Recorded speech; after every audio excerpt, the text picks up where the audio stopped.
प्रजापति समाज जो पूर्व में कुम्हार, कुंभकार आदि नाम से जाने जाते थे। इनका इतिहास बहुत गौरवशाली है। कुम्हार समाज का इतिहास लिपिबद्ध तो नहीं है, लेकिन वेदों से लेकर अभी तक जितने भी धर्म ग्रंथ और इतिहास से संबंधित ग्रंथ और प्रमाण मिलते हैं, उनमें कुम्हार समाज का विवरण अवश्य मिलता है। कहा जाता है कि कला का जन्म कुम्हार के घर से ही हुआ है। मानव सभ्यता के विकास में कुम्हार का योगदान महत्वपूर्ण है। सभ्यता के आरंभ में दैनिक उपयोग के सभी प्रकार की वस्तुओं का निर्माण कुम्हार के द्वारा किया जाता है। वैदिक साहित्य के अनुसार कुम्हार की उत्पत्ति त्रिदेव ब्रह्मा, विष्णु, महेश के द्वारा हुई।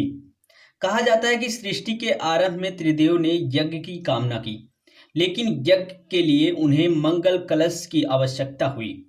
इसके लिए प्रजापति ब्रह्मा ने एक शिल्पी कुम्हार को उत्पन्न किया तथा उसे मिट्टी का पात्र कलश बनाने का आदेश दिया। शिल्पी ने ब्रह्मा जी से कहा कि मुझे मिट्टी का बर्तन बनाने के लिए कुछ साधनों की आवश्यकता है, कृपया वह प्रदान करने की कृपा करें। तब भगवान विष्णु ने अपने सुदर्शन चक्र को चाक के रूप में प्रयोग करने के लिए दिया। भगवान शिव ने अपनी पिंडी दी तथा ब्रह्मा जी ने अपनी जनेऊ की डोरी, कमंडल तथा चक्रेटिया दिया।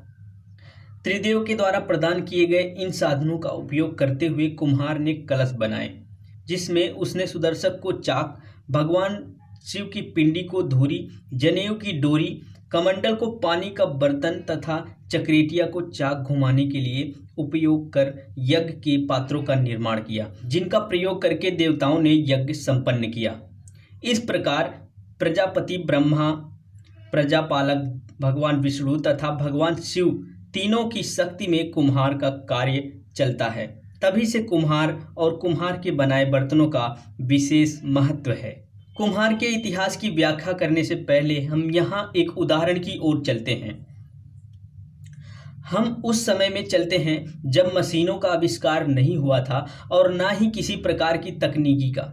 जब मानव अपनी सभ्यता के आरंभ में था, जब मानव का मुख्य कार्य केवल उदरपूर्ति तक ही सीमित था, लेकिन उस उदरपूर्ति के कार्य में भी उसे कुछ सामानों की आवश्यकता थी, जैसे खाना पकाने व खाने के लिए बर्तन, सामान को एक जगह से दूसरी जगह पर ले जाने के लिए साधन तथा फसल उपजाने के लिए उपकरण आदि की आवश्यकता थी। इनमें से खाना पकाने व खाने में प्रयोग होने वाले सामानों का उपलब्ध करवाने का कार्य कुम्हार जाति के द्वारा ही संपन्न होता था।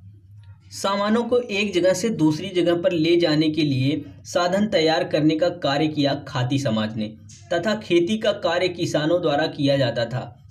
इससे यह सिद्ध होता है कि मिट्टी का कार्य करने वाली कुम्हार जाति उस प्राचीन युग में भी थी। धीरे धीरे मानव ने विकास करना आरंभ किया। विज्ञान के द्वारा प्रयोग होने लगे, जिसमें अनेक प्रकार की धातुओं का आविष्कार हुआ। धातुओं से बने बर्तन प्रयोग में आने लगे, जैसे सोना, चांदी, तांबा, लोहा आदि। लेकिन अभी भी मिट्टी के बर्तनों का चलन बरकरार रहा है, क्योंकि मिट्टी से बने बर्तन और पात्र सस्ते और आसानी से उपलब्ध हो जाते हैं। लेकिन धातुओं से बने बर्तनों का प्रचलन कम था। धनी लोगों, जिनमें राजा, महाराजा, सामंत, सेठ, साहूकार आदि के द्वारा ही किया जाता था। धातुओं के प्रयोग में मानव ने अपनी तरक्की की और मिश्रित धातुओं का आविष्कार किया। मिश्रित धातुओं के आविष्कार के बाद धातुओं के बने बर्तनों का प्रयोग बढ़ने लगा और यह प्रयोग बढ़ते बढ़ते इतना बढ़ गया कि मिट्टी के बर्तनों की जगह प्रत्येक घर में मिश्रित धातुओं से बने बर्तनों ने जगह ले ली।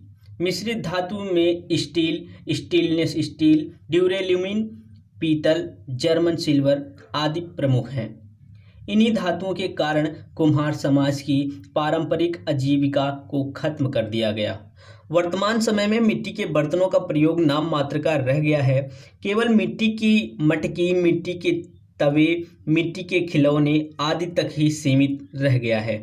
लेकिन आज जब स्वदेशी की बात होने लगी है, तो मानव सभ्यता फिर से प्राचीनता की ओर दबे पांव जाने लगी है। आज फिर मिट्टी के बर्तनों की बात होने लगी है।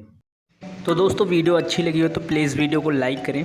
यार, अभी तक आपने चैनल को सब्सक्राइब नहीं किया तो प्लीज़ चैनल को सब्सक्राइब करके पास में आ रहे बेल आइकन को प्रेस कर लीजिए, ताकि आने वाले हर वीडियो के नोटिफिकेशन आपको मिलते रहें। मिलते हैं नेक्स्ट वीडियो में, तब तक के लिए बाय बाय। वंदे मातरम।